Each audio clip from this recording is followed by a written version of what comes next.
அரஃபாவுடைய தினம். அரஃபாவுடைய தினம் எது என்பதிலே பல்வேறு குழப்பங்கள் இன்றைக்கு சமூக வலைதளங்களிலே ஓடிக்கொண்டிருக்கிறது. இஸ்லாமிய மக்களிடத்திலே பிரபலமாக அது பேசுபொருளாகவும் மாறியிருக்கிறது. ஒன்றை மட்டும் நீங்கள் தெளிவாக புரிந்து கொள்ளுங்கள். அரஃபா நாள் உலகத்தில் எங்கே நீங்கள் இருந்தாலும் சரிதான், உலகத்தில் நாம் எங்கே இருந்தாலும் சரிதான், துல்ஹஜ்ஜி மாதத்தின் 9வது நாள் எதுவோ அதுதான் நமக்கான அரஃபாவின் நாள். நமக்கு துல்ஹஜ்ஜி மாதம் 9வது நாள் எது, அதுதான் இங்கே விஷயம். ஹஸரத் ரசூலுல்லாஹி ஸல்லல்லாஹு அலைஹி வஸல்லம் அவர்களுக்கு ஹிஜ்ரி 9வது ஆண்டு ஹஜ்ஜி கடமையாகிறது. ஹிஜ்ரி 10ஆம் ஆண்டு தான் பெருமானா ஸல்லல்லாஹு அலைஹி வஸல்லம் தங்களுடைய ஹஜ்ஜை நிறைவு செய்தார்கள். ரசூலுல்லாஹ் வாழ்க்கையில் ஒரு ஹஜ்ஜி தான் செய்திருக்கிறார்கள், 4 உம்ராக்கள் செய்திருக்கிறார்கள். அந்த ஒரு ஹஜ்ஜும் ரசூலுல்லாஹ் தன் வாழ்க்கையின் கடைசி கட்டத்தில் அந்த வருடத்திற்கு பிந்திய வருடம், அடுத்த வருடம் பெருமானார் இந்த உலகத்திலே இல்லை. ரசூலுல்லாஹ் செஞ்ச ஹஜ்ஜி அதுக்கு அடுத்த வருஷம் ஹஜ்ஜி வருமல்ல, அந்த வருஷத்தில் பெருமானார் அந்த உலகத்தில் இல்லை. இப்போ நபிகள் நாயகத்தினுடைய முதல் ஹஜ்ஜும் அதுதான், இறுதி ஹஜ்ஜும் அதுதான். ஹிஜ்ரி 10ஆம் ஆண்டு பெருமானார் ஸல்லல்லாஹு அலைஹி வஸல்லம் ஹஜ்ஜி செய்தார்கள். அதற்கு முந்தைய ஆண்டே ஹஜ்ஜி கடமையாகிவிட்டது. அந்த ஆண்டு ஹஜ்ஜிக்கு பெருமானார் போகவில்லை. அந்த ஆண்டு 9வது நாள் பெருமானார் அரஃபாவுடைய நோன்பை நோற்றிருக்கிறார்கள். ஹதீஸில் வருகிறது, பெருமானார் ஸல்லல்லாஹு அலைஹி வஸல்லம் கான நபி ஸல்லல்லாஹு அலைஹி வஸல்லம், பெருமானார் ஸல்லல்லாஹு அலைஹி வஸல்லம் 3 முக்கியமான விஷயங்களை 3 முக்கியமான நாட்களிலே நோன்பிருப்பதை வழக்கமாக கொண்டிருந்தார்கள்.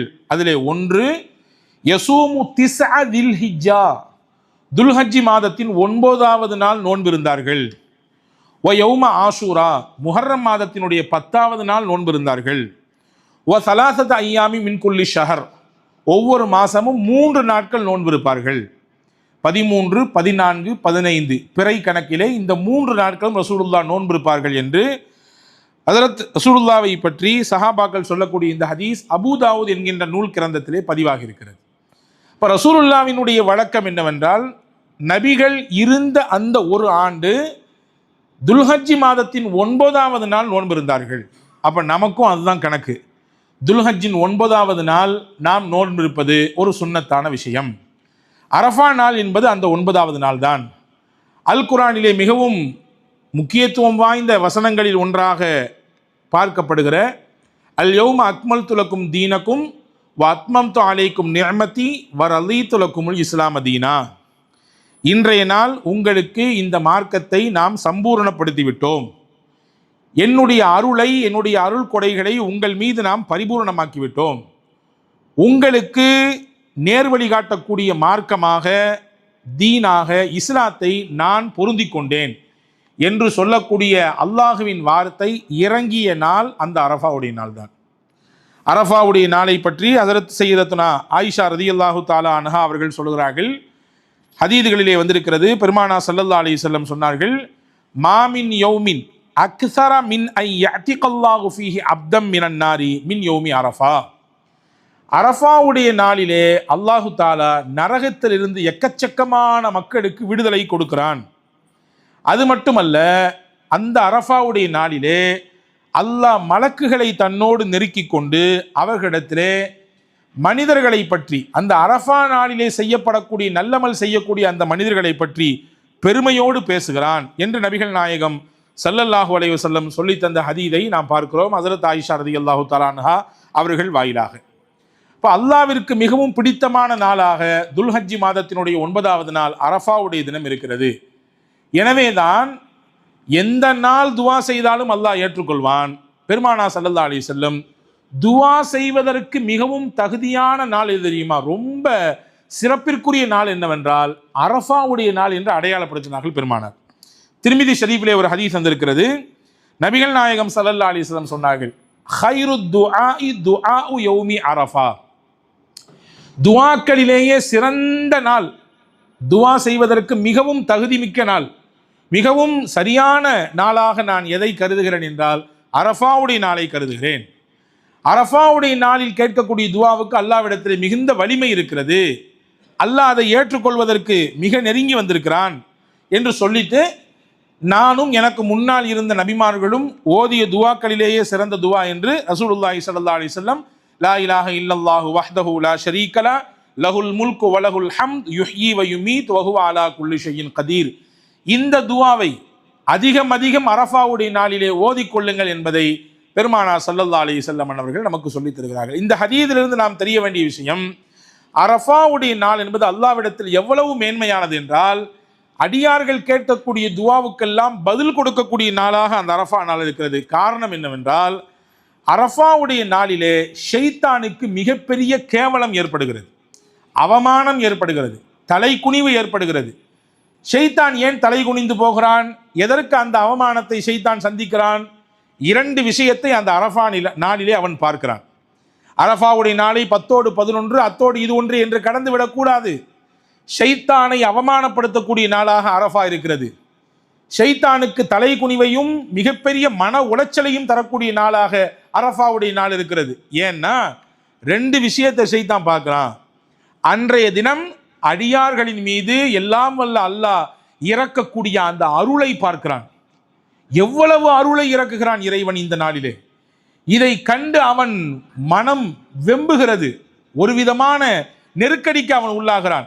இரண்டாவது, அன்றைய நாள் அந்த குறிப்பிட்ட அரஃபாவுடைய நாளிலே அடியார்களினுடைய பாவங்களை எல்லாம் அல்லாஹ் மன்னிக்க தயாராகிவிட்டான். அவர்கள் கேட்கக்கூடிய பாவ மன்னிப்புக்கு அல்லாஹ் செவி சாய்க்கிறான். இத்தனை நாட்கள் செய்த பாவங்களுக்கெல்லாம் மன்னிப்பை அவன் தயாராக தர இருக்கிறான். இந்த ரெண்டையும் பார்த்து தலையிலே மண்ணை அள்ளி போட்டுக்கொண்டு தலைதறிக்க அவமானத்தோடு ஓடுகிறான் என்று நபிகள் நாயகம் ஸல்லல்லாஹு அலைஹி வஸல்லம் சொன்ன ஹதீஸை ஹஜ்ரத் தல்ஹத் இப்னு உபைதுல்லாஹ் ரலியல்லாஹு அன்ஹு அவர்கள் அறிவிக்கிறார்கள். இந்த மாதிரியான அவமானத்தை, இந்த மாதிரியான தலைக்குனிவை ஷைத்தான் வருடத்தில் ஒரு நாள் சந்திக்கிறான். அதுதான் அரஃபாவுடைய நாள். அதற்கு முன்னால் அவன் சந்தித்த அவமானம் எது என்றால், பத்ருடைய யுத்த களத்திலே அவன் பார்த்தான்.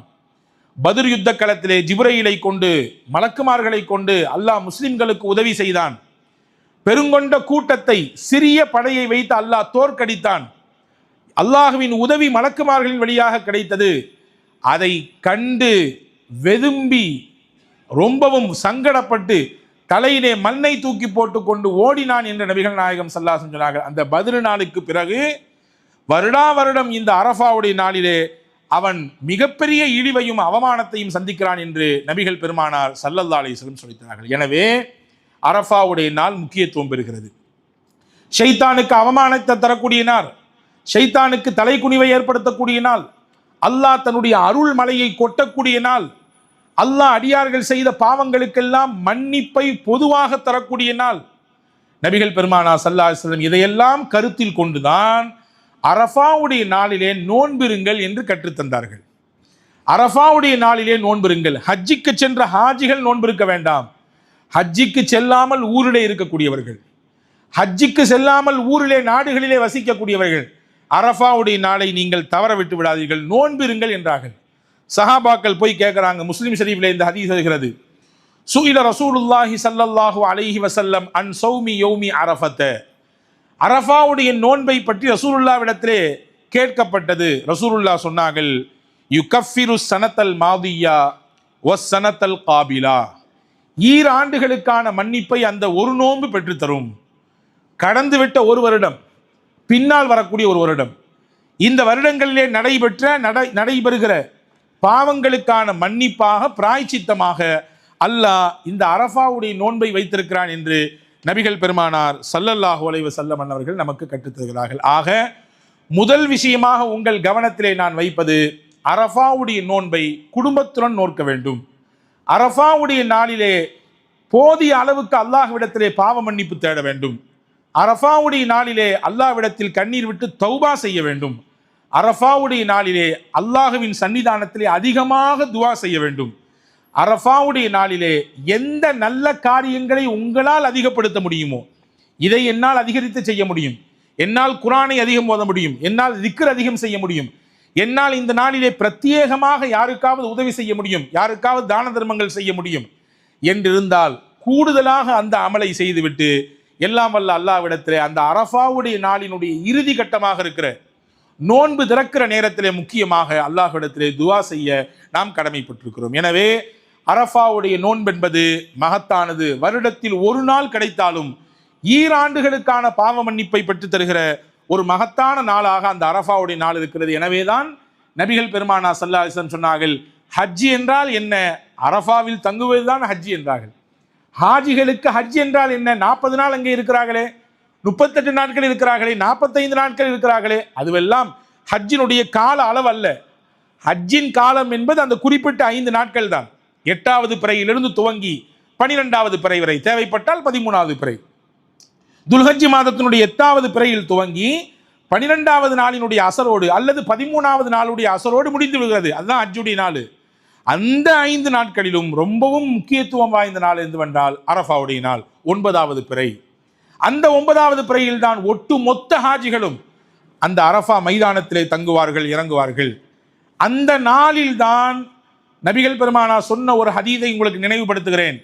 யார் ஒருவர் பாவம் இல்லாமல் நன்மையை நாடி ஹஜ்ஜை செய்துவிட்டு வந்தாரோ, ரஜஅக யௌமின் வலதத்துஹு உம்முஹு, அன்று பிறந்த பாலகனாக தாயகம் திரும்புகிறார் அப்படின்னு ரசூலுல்லாஹ் சொன்னாங்கல்ல.